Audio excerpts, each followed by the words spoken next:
Hello guys, welcome back to my channel Wang Xian forever love.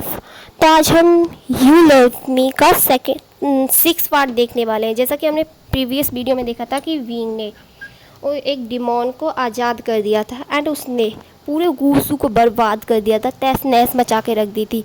पूरे गूसू में जगह जगह डेथ बॉडीज़ पड़ी हुई थी एंड लैन सिचेन जो बहुत बुरी तरह से घायल हो चुके थे एंड लैन कोरियन उनकी तो डेथ हो गई थी। जब वांग जी वहाँ आया एंड तो लैन सिचेन ने उसे सब कुछ बताया। जब वांग जी अंदर जाता है तो उसे अपने अंकल के रूम में उनकी डेथ बॉडी पड़ी हुई मिलती है। जब वो उसे अपनी गोद में लेकर रो रहा होता है लेकिन तभी उसे आवाज़ आती है बाहर से। एंड लान वांग जी जब बाहर जाते हैं तो वहाँ सुयांग घायल पड़ा हुआ था एक पेड़ के नीचे एंड उसने बताया एम्परर ये सब विभूषण ने किया है। उसने उस डिमोन को आज़ाद कर दिया, उसने हमारे पूरे गुस्सू को बर्बाद कर दिया। देखिए उसने क्या किया है। एंड वांग जी ये सुनने के बाद पूरी तरह से शॉक रह गया था एंड उसके अंदर से सारे इमोशंस फीलिंग्स उसे देख कर ऐसा लग रहा था जैसे वो एक हार्टलेस पर्सन बन गया हो, एक स्टैचू की तरह।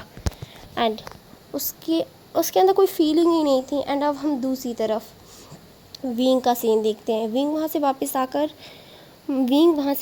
आकर हीलिंग चला गया था एंड वो हीलिंग में अपने रूम में बैठा हुआ था एंड उसे बिल्कुल भी अच्छा नहीं लग रहा था। उसे बहुत ज़्यादा अपने हार्ट में पेन हो रहा था और ये सोच कर कि गूसू बर्बाद होगा, वांग जी को तकलीफ़ होगी, ये सोच कर पेन हो रहा था। एंड वो इस फीलिंग को समझ नहीं पा रहा था। उसे गुस्सा आ रहा था इस फीलिंग से क्योंकि वो इतनी सालों से यही तो करना चाहता था, गूसू को बर्बाद। लेकिन आज जब ये सब हो रहा है तो उसे बिल्कुल अच्छा नहीं लग रहा है एंड इससे विंग काफ़ी ज़्यादा इरिटेट हो जाता है एंड वो अपने रूम में सामान उठा के फेंक रहा था एंड वो चिल्ला रहा था, लान वांग जी ये तुमने क्या किया मेरे साथ, तुमने सब कुछ बर्बाद कर दिया मेरा।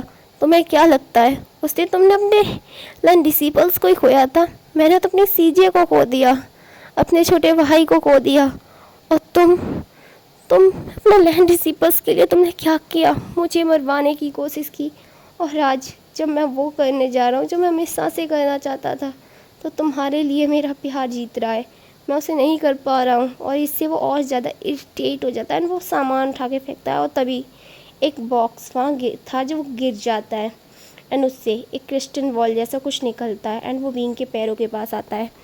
एंड विंग उसे जब देखता है तो पूरी तरीके से वो इमोशन हो जाता है एंड उसकी आंखों से आंसू आने लगते हैं। लेकिन तभी दूसरे ही पल उसकी आंखों में गुस्सा, नफ़रत और बदले लेने का जुनून दिखाई देने लगता है एंड वो इरिटेटली उसे बॉल को उठा के फेंकने वाला होता है। लेकिन तभी उस बॉल से वाइट कलर की रोशनी निकलती है और वहाँ पे बहुत सारी चीज़ें चलने लगती हैं।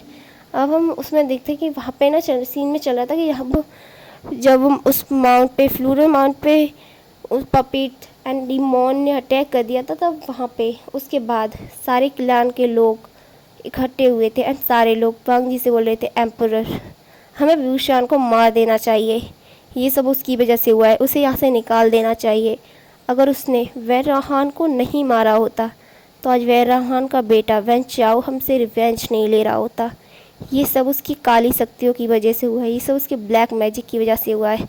आज देखिए कितने सारे डिसिपल मारे जा चुके हैं, इतने सारे लोग मारे जा चुके हैं एंड बहुत सारे लोग बोल रहे थे विभूषण को कैद कर लेना चाहिए और काफ़ी सारे लोग बोल रहे थे विभूषण को मार देना चाहिए।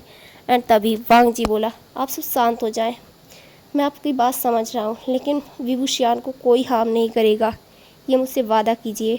और मैं आपसे वादा करता हूँ विभूषण हमारे राज्य को छोड़कर चला जाएगा, विभूषण गूसू को छोड़कर चला जाएगा, लेकिन आप सबको मुझसे वादा करना होगा कि आप में से कोई भी उसे हार्म नहीं करेगा।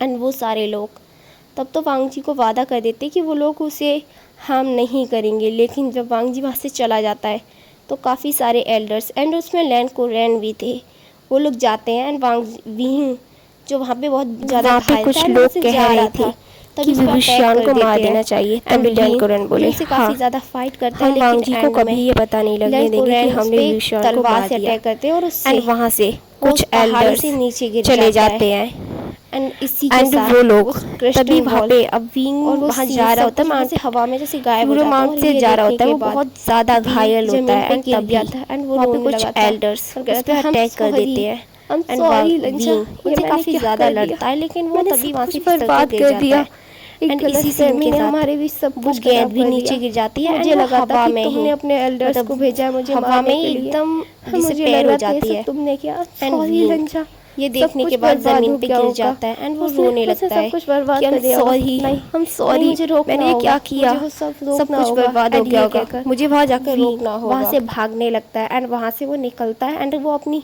तलवार पे फ्लाई करते हुए गूसू पहुँच जाता है। लेकिन तब तक लेंस सिचेन की भी डेथ हो चुकी थी क्योंकि उनका काफ़ी ज़्यादा ब्लड बह गया था। और ये देखने के बाद वांग जी पूरी तरीके से शॉक में था एंड उसे कुछ समझ नहीं आ रहा था। लेकिन तभी वांग जी विंग को देखता है एंड वो गैर विंग की बात सुने, गैर कुछ सोचे उस पर अटैक करने लगता है। लेकिन विंग जो उसे रोकने की कोशिश कर रहा था और कहता है लंजा, लंजा मेरी बात सुनो, लंजा प्लीज़ मेरी बात सुनो। लेकिन वांग जी एक बात भी उसकी सुनने को रेडी नहीं था एंड वो उस पर अटैक किए जा रहा था। एंड विंग इस तरह से बचते बचते उस माउंटेन पे पहुंच गए थे वो दोनों। लेकिन तभी वांग जी एक तलवार, अपनी तलवार को काफ़ी ज़ोर से करता है एंड वो विंग की बॉडी के आर पार हो जाती है एंड विंग के माउथ से ब्लड निकलने लगता है और वो गिर जाता है।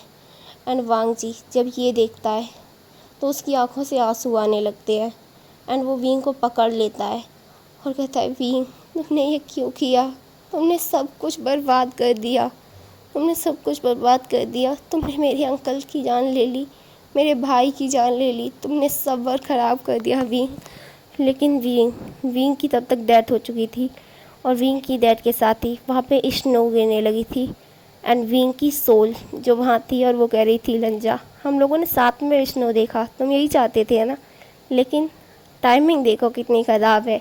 और तभी वहाँ वेन चाओ आता है एंड ब्लैक स्मोक के साथ वहाँ वेन चाओ आता है एंड वो देख विंग की डेड बॉडी नीचे देखकर काफ़ी पागलों की तरह हंस रहा था और बोला था सब कुछ ख़त्म हो गया बाबा, देखिए बाबा इसने आपको मारा था ना, अब देखो जो इससे प्यार करता था उसी ने इसे मारा। एंड वो एकदम साइको की तरह हंसे जा रहा था और वो वांगी से बोला था देखो देखो क्या हुआ, तुम्हें पता है वो अटैक मैंने करवाया था, उसमें विंग की सीजे उसके भाई को मैंने मरवाया था, विभूषण के सीजे एंड भाई को, ताकि वो तुम्हारे लिए नफरत पैदा करे। लेकिन वो फिर भी तुम्हारे लिए नफरत पैदा नहीं कर रहा था, वो चुपचाप वहाँ से जा रहा था। तो मैंने तुम्हारे अंकल और तुम्हारे एल्डर्स पे मैजिक कर दिया एंड उन्होंने विंग को मारने की कोशिश की विभूषण को, और इससे उसने बदला लेने की इच्छा जागी और उसने तुम सबसे बदला लिया। देखो सब कुछ बर्बाद हो गया, देखो बाबा मैंने आपकी डेथ का बदला ले लिया, इन लोगों ने आपको मारा था ना, सब कुछ बर्बाद हो गया। एंड ये सुनने के बाद वांग जी काफ़ी ज़्यादा गुस्से में आ जाता है एंड विंग की डेड बॉडी जो वांग जी के हाथ में थी एंड वो ब्लैक स्मोक बनकर पूरी तरीके से गायब हो जाती है, वहाँ से डिस्पेयर हो जाती है। और वांग जी ये देखने के बाद बुरी तरह से रोने लगता है एंड वेन चाओ वहाँ खड़े होकर हंस रहा था। लेकिन तभी वांग जी अपनी तलवार उठाता है एंड वेन चाओ पर अटैक कर देता है। लेकिन वेन चाओ काफ़ी तेज़ी से उसे बार को रोक लेता है एंड वो खुद को सेव कर लेता है एंड वांग जी उस पर अटैक किए जा रहा था और उसे मारने की कोशिश कर रहा था। तभी वेन चाओ काफ़ी ज़ोर से उस वांग जी पे ब्लैक मैजिक करता है एंड जिससे वांग जी के वहाँ से ब्लडिंग होने लगती है एंड वांग जी जो बहुत ज़्यादा घायल हो गया था एंड वो ज़मीन पे गिर गया था। लेकिन तभी वांग जी अपनी तलवार को बुलाता है एंड उसे वेन चाओ उसके बेटे की तरफ फेंकता है, यार नाम आई एम सॉरी मैं नाम भूल रही हूँ, तो उसकी तरफ फेंकता है, वेन चाओ की तरफ फेंकता है एंड वो तलवार वेन चाओ की बॉडी के आर पार निकल जाती है एंड वेन चाओ की वहीं डेथ हो जाती है एंड वो भी ब्लैक स्मोक बनकर वहाँ से गायब हो जाता है। एंड वांग जी जो बुरी तरह से घायल था एंड वो वहाँ पे गिर गया एंड वो रोने लगा, कहता था भी तुम नहीं हमने भी गलती की, मैं तुमसे वादा करता हूँ विंग हम फिर से मिलेंगे नेक्स्ट लाइफ में, और तुम्हें पता है विंग हम इसी जगह मिलेंगे। एंड इसी के साथ वांग जी की भी डेथ हो जाती है एंड उसकी बॉडी जो एक वाइट कलर की रोशनी में कन्वर्ट होकर वहाँ से गायब हो गई थी। एंड इसी के साथ विंग एंड वांग जी दोनों की एक साथ आंखें खुलती हैं प्रेजेंट में एंड वो दोनों काफ़ी ज़ोरों से सांसें ले रहे थे एंड दोनों की आंखों से ही आंसू आ रहे थे। जब उन्होंने अपने आसपास देखा तो वो लोग कैंप में थे एंड उनके टीचर्स एंड वांग जी के पास लैन कोरेन एंड लैन सिचेन खड़े हुए थे। वांग जी जब उन्हें देखता है तो काफ़ी ज़्यादा इमोशनल हो जाता है एंड उन दोनों को काफ़ी जो से हक कर लेता है और कहता है uncle uncle I am sorry, मैंने आपको गलत समझ लिया। पर वो कुछ भी समझ नहीं आ रहा था, लेकिन विंग विंग वांग जी की तरफ देख भी नहीं रहा था, बस उसकी आंखों से कंटिन्यूसली आंसू गिर रहे थे। एंड वांग जी जब विंग की तरफ देखता है तो विंग उसे कुछ नहीं कहता एंड वहाँ से उठ के वो वहाँ से चला जाने लगता है। वांग जी जब उसके पीछे भागता है बोलता है विंग, लेकिन विंग जो उसे पूरी तरीके से इग्नोर कर देता है। लेकिन बाकी सब लोग पूरी तरीके से सोच रहे थे कि वांग जी ये ईबो जान को विंग क्यों बुला रहा है। एंड वो वहाँ से भागने लगता है, विंग वहाँ से भागने लगता है एंड वो उसी माउंटेन की तरफ जा रहा था जहाँ से वो गिर के मार गए थे। दोनों वहीं जा रहे थे। विंग वांग जी उसके पीछे पीछे आ रहा था। वांग जी उसे जाके पकड़ लेता है एंड उसका हाथ पकड़ खींचता है, विंग तुम कहाँ जा रहे हो। एंड विंग जो बुरी तरह से रो रहा था और कह रहा था लंचा आई एम सॉरी, मेरी वजह से वो सब हुआ। अगर मैंने बात पहले ही जानने की कोशिश की होती, मैंने गुस्सा नहीं किया होता तो सब कुछ ठीक होता, हम दोनों एक अच्छी लाइफ ले रहे होते। हम सॉरी लंजा, ये सब मेरी वजह से हुआ है और मैंने देखो तुम्हें फिर भी कितना सारा बुली किया। वांग जी बोला नहीं विंग, इसमें तुम्हारी कोई गलती नहीं है। और बुली की बात, वो तो तुम मुझे अक्सर ही करते हो, अभी क्या तुम तो तब भी मुझे बुली करते थे। एंड विंग ये सुनने के बाद उसके फेस की तरफ देखता है, सिर्फ एकदम आंसू भरी आंखों से प्यार से फेस देखे। एंड वांग जी जब विंग का ऐसा फेस देखता है तो पता नहीं उसे क्या होता है एंड वो विंग को किस कर लेता है। एंड इससे विंग पूरी तरीके से शॉक रह गया था कि ये क्या हो गया एक ही सेकंड में। एंड वांग जी जो कुछ भी नहीं देख रहा था, विंग को किस किए जा रहा था ब्रूटली एंड काफ़ी हंगरली उसे किस किए जा रहा था। एंड उसके लिप्स पे वो किस ही नहीं कर रहा था एंड वाइट एंड सक भी कर रहा था। एंड विंग जो धीरे धीरे वो भी इस किस में मेल्ट होता जा रहा था। लेकिन तभी लेन को रैन की पीछे से आवाज आई, ईबो ये तुम क्या कर रहे हो यहाँ पे।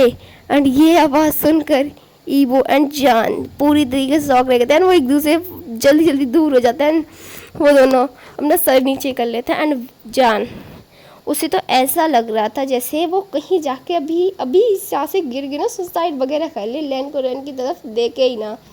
एंड ईबो वो उसी की हालत अपने ब्रदर की तरफ देखने की नहीं हो रही थी, क्योंकि जब भी उसके ब्रदर जान के बारे में बात करते थे तो वो बस हमेशा उसकी शिकायतें करता था कि वो ऐसा है और अभी उसे इतनी हंगरली किस कर रहा था। एंड फिर हम दूसरी अब थोड़ी देर बाद का सीन देखते हैं। विंग एंड वांग जी अपने घुटनों के बल लैंड कोरियन के सामने बैठे हुए थे एंड लैंड कोरियन उन लोगों को गुस्से में घूर रहे थे और बोल रहे थे क्या था ये सब, तुम दोनों मुझे एक्सप्लेन करोगे, तुम दोनों जो कभी एक मिनट के लिए भी नहीं बनती और वहाँ वहाँ तुम दोनों किस कर रहे थे।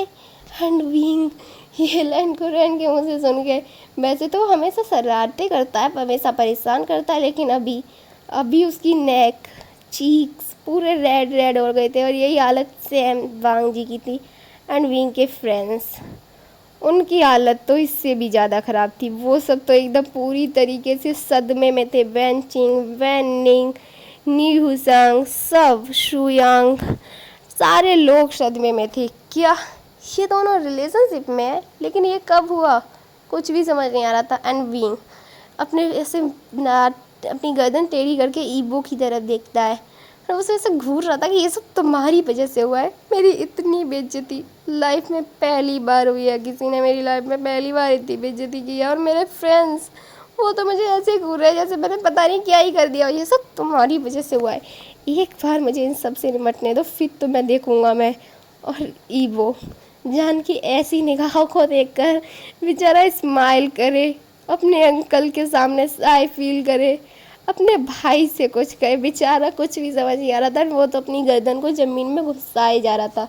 तभी लैन कोरियन बोले, जान तुम मुझे बताओ ये सब क्या है। तभी विंग बोला, वो सर वो ना मैं मुझे नहीं पता, इस ईबो ने मुझे किस किया। एंड ये सुनने के बाद तो वो जान की तरफ देख रहा था, क्या मैंने किस किया तुम्हें, तुमने भी तो मुझे किस किया था, तुम भी बैक कर रहे थे मुझे किस, तुम मुझे धक्का दे सकते थे ना।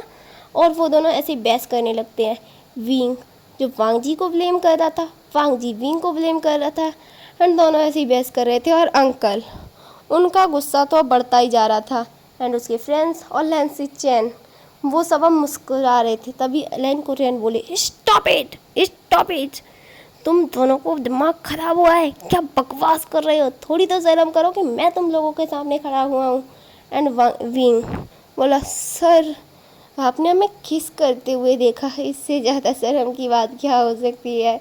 एंड विंग की ये बात सुनकर लैन कोरियन का गुस्सा वो तो अब सातवें आसमान को छू रहा था। एंड लैन कोरियन गुस्से में बोले, तुमसे तो बात करना ही बेकार है साउजान, तुम ईबो बताओगे ये सब क्या है। ईबो बोला, अंकल मैं विंग को पसंद करता हूँ।